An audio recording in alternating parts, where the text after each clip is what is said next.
Cette émission vous est présentée par Rousseau Métal et Choix Radio X.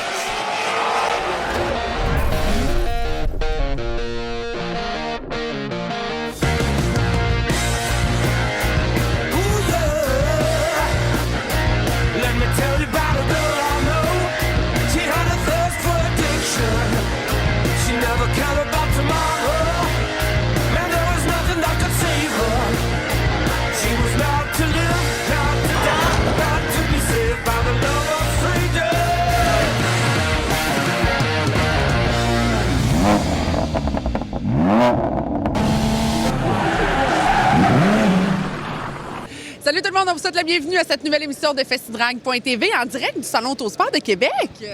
Et oui, la grand-messe est commencée. Hein? C'est-tu le fun? Pas vrai, à chaque année. On dit toujours que c'est le plus gros salon autosport. Puis le monde nous regarde. Et là, à un moment donné, tu disais à chaque année, oui, mais c'est ça, mais c'est tout le temps. C'est ça pareil. Et là, la qualité d'auto qu'on a. Définitivement, vous êtes au rendez-vous puis c'est le fun de vous croiser. D'ailleurs, il y a des exposants qu'on a eus pendant l'édition 2025 du salon qu'on va voir cette semaine à l'émission. Oui, écoute. Télésino, puis toi, ben vous promenez, c'est ça que vous faites. C'est ça qui est le fun des petits vox pop. On va voir les gens. Tu sais, cet hiver, on jouait un peu à la gasse, on allait dans les garages voir les builds, tout ça. Et là, vous les avez pour de vrai, le produit fini. Donc, c'est ça qu'on veut vous donner, vous transmettre la passion de ces gens-là, qui devient votre passion finalement, parce que vous êtes tellement nombreux à nous regarder à chaque semaine, parce que vous devez avoir des passionnés au rendez-vous. Bien, si vous êtes là, c'est pour vous qu'on le fait. Et là, l'émission cette semaine spéciale La Florida, des Québécois qui œuvrent sur des parcours du côté des États-Unis, des USA, comme on le dit. Ben oui, Linda, c'est sûr. Ça en va aux States. Fait que là, rendu aux States, on arrête où? En Florida. Je m'ennuie d'Elvis Gratton. C'est. Ah non, là, c'est ça. Donc, à chaque année, on a toujours la gang des Frères Angers. Après ça, Chicoine, toute sa gang qui débarque avec son pro mode. Jérôme Beaulieu. Jérôme Beaulieu, tout ça. Tout le monde est là. Fait que nous autres, ce qui est le fun, on est là. Donc, on va les voir à chaque année à la piste. Et on a toujours des nouveautés. Et cette année, en plus, avec la famille, c'est ça qui est le fun, donner au suivant. Mais la passion se transmet aussi de génération en génération. Et c'est ce qu'on va voir avec les Angers, de père en fils et de père en fille. Oh, j'adore ça. Bien, tout ça et plus encore à l'émission cette semaine. Puis là-dessus, Martin, qu'est-ce qu'on dit? On dit merci. Ah, bien, Ouais. Merci, gang. Oui, merci. C'est grâce à vous autres que c'est rendu de même. Merci, gang. On est quasiment émotifs. Ah, pas mal. Un peu, hein? On broyera pas tout de suite. Et oui, un qu'on ne pouvait pas passer aux côtés dans les relations père-fils, François Angers. À chaque année, vous le voyez à Festidrag.tv. Mais là, cette année, c'est une première, une vraie première américaine avec les kids en Junior Dragster. Compte-moi ça un peu parce qu'à chaque année, on vient à Bradenton. Mais là, c'est un spécial Junior pour les kids. Comment ça s'est passé? Ça se passe super bien à date. Les enfants vont bien prendre l'expérience. Comme on dit, ça fait plusieurs années qu'ils nous achalent pour venir courser aux États-Unis avec nous autres. Ils ont commencé à la maison. Sauf que là, cette année, c'est une première pour eux autres de venir courser aux États-Unis, en Floride en plus. Fait que c'est tout qu'un trip pour eux autres. Fait que si à date, ça va super bien présentement. OK. Puis explique-moi un peu les dragsters parce que, bon, moi, ce que j'ai vu, moi, je pensais que c'était tous des junior dragsters, c'était tout pareil. Mais non, au lieu d'être des catégories, eux autres, c'est des tranches d'âge. C'est ça? Oui, exactement. Pour donner la chance aux plus jeunes d'apprendre puis de pouvoir être compétitifs. Ici, vu qu'il y a plusieurs autos aux États-Unis, ils se séparent par tranche d'âge de 6 à 9 ans, 10 à 12 ans, puis 13 à 18 ans, ou 17 ou 18 ans. Fait qu'au moins, ça donne une chance aux plus jeunes de pouvoir participer et gagner contre du monde de leur âge, parce que c'est sûr qu'un enfant de 8-9 ans contre un enfant de 17-18 ans, on parle pas de la même expérience. Fait que c'est sûr. Surtout, c'est pas la même force de moteur non plus, là. Exactement, mais le temps arrêté, c'est vraiment l'expérience de la course automobile, de juger au bout, d'être capable de voir si tu as pris une bonne lumière. C'est donner la chance aux plus jeunes. Nous autres, à la maison, on n'a pas cette opportunité-là parce qu'on a quand même beaucoup de voitures à la maison, mais pas, ils roulent tous dans la même classe. Fait ici, à Bradenton, en fin de semaine, c'est la première fois que les enfants conduisent contre des tranches d'âge égales. Fait que, sérieusement, j'ai vu ça, il y en avait une centaine, c'était épouvantable. Au-dessus de 150 Junior Dragster en fin de semaine. Ça, c'est cool. En compagnie de Fred Angers. Écoutez, Fred, on l'a connu il y a quelques années comme pilote de course. Il est devenu pilote de course, promoteur de la série Braquette Super Tour. Et là, cette année, grosse annonce, tu n'avais pas assez. Tu es rendu propriétaire de Logsville Dragway. Exactement. On manque de temps, tu sais, fait qu'on s'est dit La prochaine pourquoi question, c'était ça. pas rajouter quelque chose qui fait qu'on en a vraiment plus de temps. Ça n'a pas de bon sens, mais sérieusement, puis en plus avec la job, tout ça, écoute, je voyais déjà aux courses courir d'un bord puis de l'autre, puis au super tôt, mais t'as une bonne équipe, je pense, t'es entouré de bons gens autour de toi. Oui, exactement. Je m'entoure du staff qui était déjà pas mal inclus à la piste, dont le gars d'Eric Malcolm qui était l'ancien propriétaire et Troy Davis qui s'est toujours occupé de la piste, fait qu'ils vont être mes bras droits pour rouler la piste toutes les fins de semaine. Et là, t'es dans les gros changements. On s'en va, NHRA, on veut avoir un National Open, donc on n'a pas le choix d'avoir des petites modifications au niveau de la track. Exactement. On était déjà NHRA, sauf que pour amener un National Open, il fallait faire quelques modifications, allonger le mur.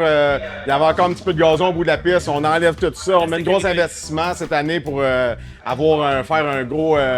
belle première impression aux nouveaux courseurs qui vont venir à Et ça, je Knoxville. pense que c'est à la mi-juin cette année, je crois. Exactement. À mi-juin, puis à fin septembre, nous allons avoir la finale bracket pour NHRA aussi. Donc, un National Open au début, à la fin de la saison, 3 dans le milieu, le Super Tour, et t'as 2 autres Super Tours du niveau de Napierville. Exactement. Ça va être une grosse saison en perspective l'année prochaine.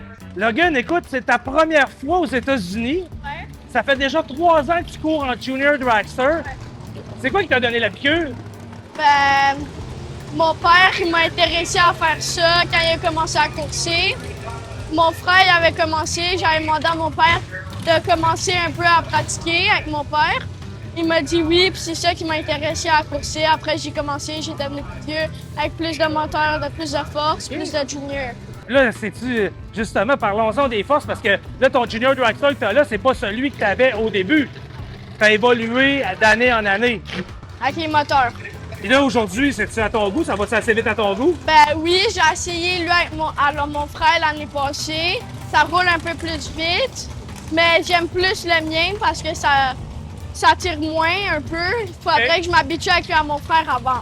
C'est quoi la différence? Exemple, que toi, quand tu prends celui à ton frère puis le tien, là. Ben ça tire plus dans le cou. Faut vraiment que tu sois solide sur le volant OK. parce que ça tire plus. Ouais, c'est ça. Maverick Anger, 6 ans déjà dans le monde des Dragster Junior. Et là, on est du côté de Bradenton. C'est ta deuxième fois ici à Bradenton? Première fois. Première fois, on avait fait une entrevue ensemble, mais tu courais pas. Alors, comment on se sent la première fois à Bradenton?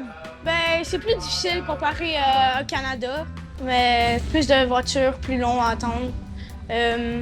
Beaucoup plus de choses à faire. OK, comme quoi?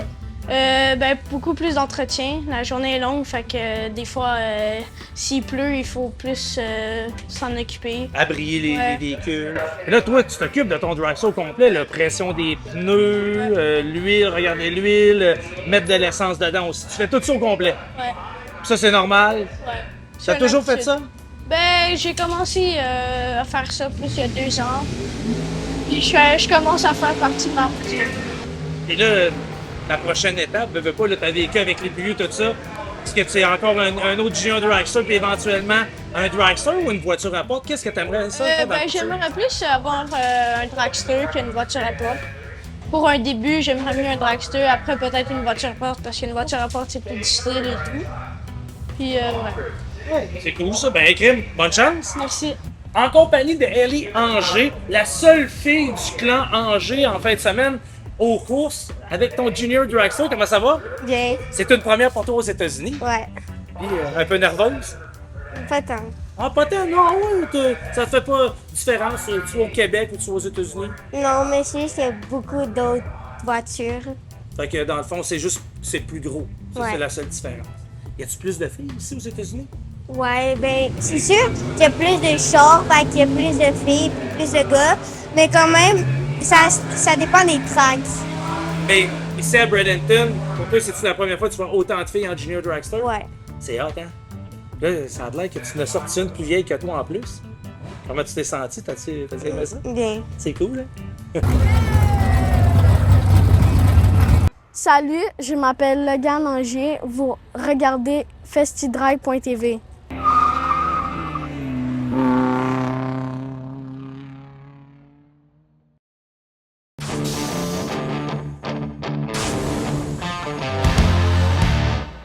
Bonjour, je m'appelle Hailey Anger et vous regardez festidrive.tv. Toujours à Bradenton, mais maintenant pour le Snowbirds National Pro Mode, allons rencontrer le Québécois Pierre Chicoine.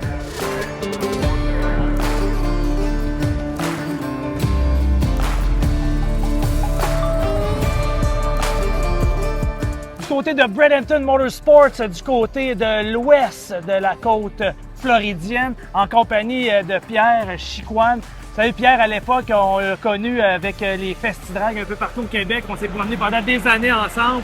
On a fait c'est incroyable. Et aujourd'hui, on se retrouve du côté des États-Unis avec ton ProMod. Explique-moi un peu, c'est quoi l'événement qu'on est aujourd'hui à Bradenton?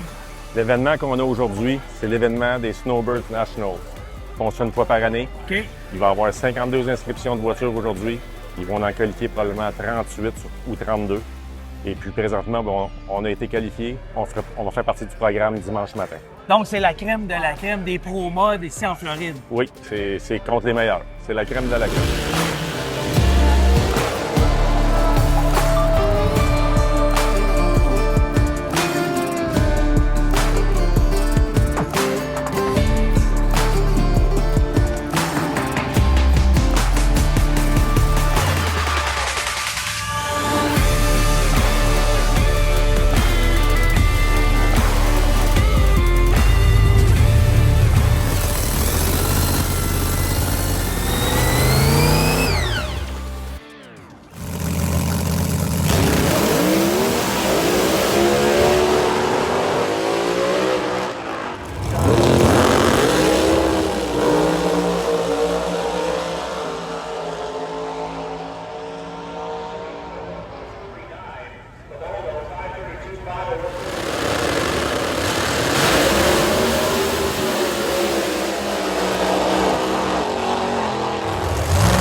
Voyons en action le Québécois Pierre Chicoine.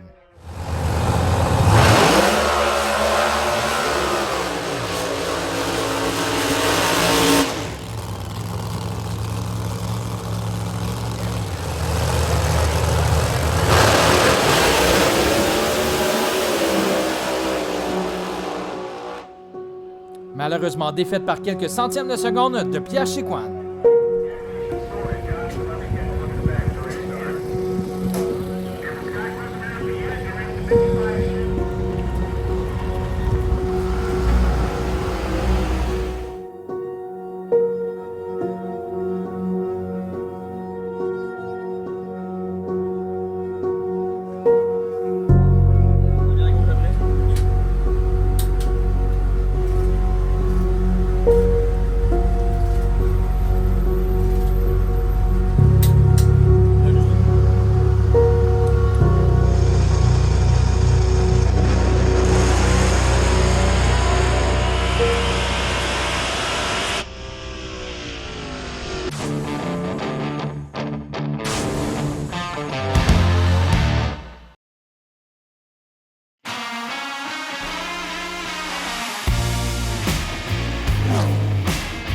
Je m'appelle Maverick Angers, vous regardez festidrive.tv. On retrouve un visage familier ici depuis les tout débuts de Festidrag. Jay, comment ça va? Ça va bien, toi? Ça va très bien, merci. C'est le fun que vous soyez là dans le bain de foule encore cette année. Tu es bien sûr avec ta gang de Napa, la gang du Super Tour aussi. Parle-moi un peu du programme pour cette année, à quoi ça va ressembler. On va commencer la saison du Super Tour le 30, 31 mai et 1er juin à Napierville. Donc, on s'attend encore une grosse saison cette année. Ça va être la 10e anniversaire du Super Tour. Déjà 10 ans qu'on fait ça. En plus, il y a des changements au niveau de la piste à Loxville, un nouvel actionnariat avec les frères Angers qui sont partenaires avec nous aussi dans le Super Tour, qui ont acheté la piste à Loxville. Des courses en direct aussi avec festidrag.tv qu'on va avoir en exclusivité au Canada. Ça va être super bon cette année encore une fois. C'est vraiment trippant de voir que depuis 10 ans, ce projet-là, parce qu'on s'entend, quand on est ces pistes de course, c'est pour le plaisir, c'est pour la gang. Mais 10 ans plus tard, vous êtes encore là, vous partagez encore cette passion-là. J'imagine qu'on est fiers.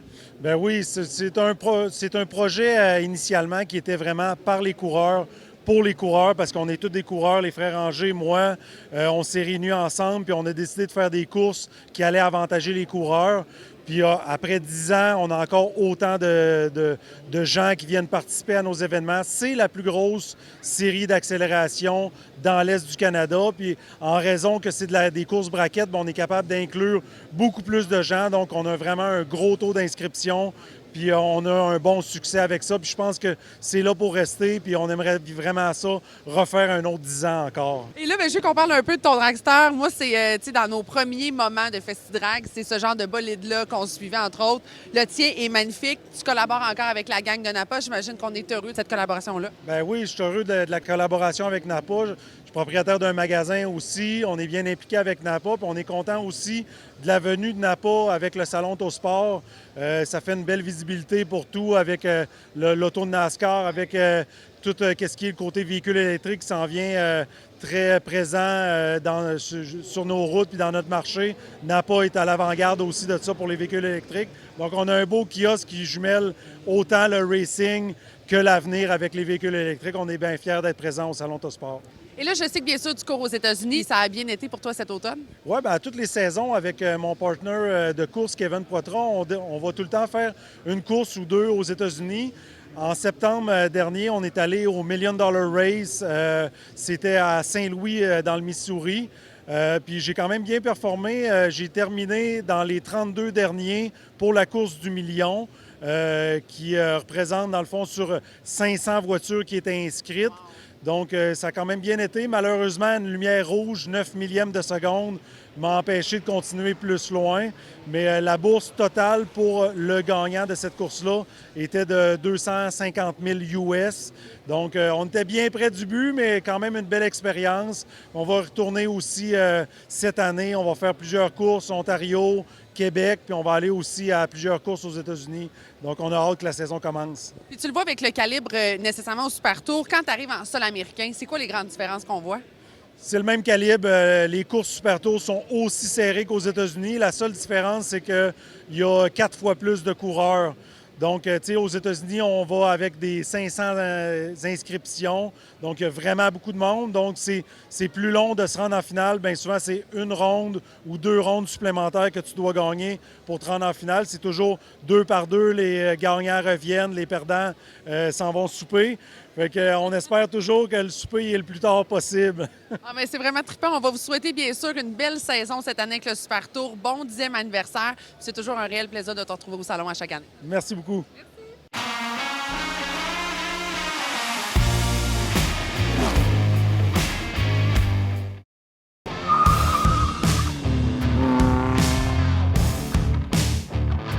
C'est maintenant une tradition qu'on a adoptée à FestiDrag, les Cars and Coffee Québec. Et je me retrouve en compagnie de Mehdi, bien sûr, fier organisateur de tout ça. Comment tu vas d'abord? Super, super. Le salon toujours exceptionnel. Effectivement. Puis c'est le fun aussi d'aller rencontrer les gens et de pouvoir les contaminer positivement de cette belle série d'événements-là que vous organisez avec Cars and Coffee. Une série différente prévue pour l'été 2025. Parle-moi un peu du programme qui est planifié. C'est ça. Cette année, ça va être 10 dates au lieu de 15 l'année dernière. On a réépuré ça comme avant, en fait, pour garder la tradition. Oui. Puis aussi pour que tout le monde aussi s'y retrouve à se dire c'est toutes les 2 semaines au lieu que ce soit chaque semaine. C'est sûr que quand il pleut, il faut remettre, mais on va espérer du beau temps cet été.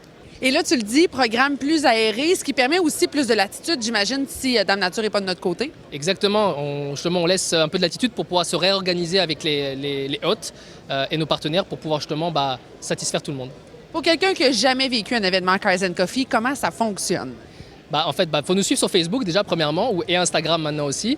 On annonce toutes les dates, les lieux, l'horaire, tout va être fait dès le départ de la saison. Avant, on faisait à chaque fois 2 semaines avant, mais là, tout va être fait dès le départ. On a déjà commencé d'ailleurs, 4 dates sont déjà sorties. C'est de 9h à midi, donc les gens viennent à partir de 9h, et nous, avec le staff, on les place sur le stationnement de notre hôte.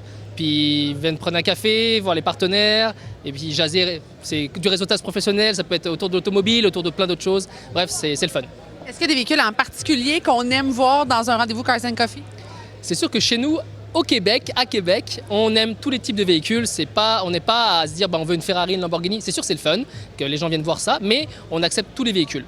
Donc il n'y a personne qui est, je dirais, lésé là-dedans. On accepte tout le monde. C'est sûr qu'il faut que le véhicule soit en état de rouler, hein. Ça, surtout pour éviter que la police...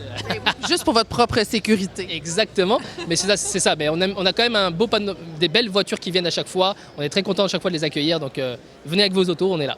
Et là, déjà, je remarque qu'il y a des nouveaux rendez-vous, de nouveaux emplacements qui vont être là pour l'édition 2025. L'espace Pickleball, je dis ça parce que c'est proche de chez nous. Mais c'est le fun parce que c'est justement une belle variété aussi pour les lieux qui sont utilisés. Exactement. Espace Pickleball, en plus, ce qui va être le fun, c'est qu'on va faire un événement caricative ce jour-là. Donc on va en dire plus bientôt. On est en train de regarder avec Olivier Damèche, que vous connaissez aussi sûrement déjà, que tu as déjà interviewé plusieurs fois. Mais c'est ça, il y a Espace Pickleball qui est nouveau, on a Sainte-Foy Toyota et Québec Mitsubishi. Puis notre nouveau partenaire principal cette année, c'est Québec Esthétique Auto. Donc c'est ça, venez nous voir. Alors, un rendez-vous qui est à ne pas manquer. On vous invite bien sûr à suivre la page Facebook, la page Instagram pour tous les détails. C'est un plaisir de te retrouver encore cette année dans le cadre du salon. Merci, salut. C'est ce qui termine l'émission pour cette semaine, Martin. C'est le fun, hein? Mais ça, Hey, check ça. La semaine prochaine, à l'émission. mais la semaine prochaine, ça se peut que ça, vous voyez ça la semaine prochaine. C'est sûr. Beaucoup de la semaine prochaine, hein? Ben, la semaine prochaine, écoute, qu'est-ce qu'on fait? On brûle du gaz, on monte des affaires qui brûlent du gaz, puis après ça, on fait du bruit. Oui, tout ça la semaine prochaine. La semaine prochaine. Fait que qu'est-ce qu'on se dit? À la semaine prochaine! On fait du bruit la semaine prochaine. Bonne semaine.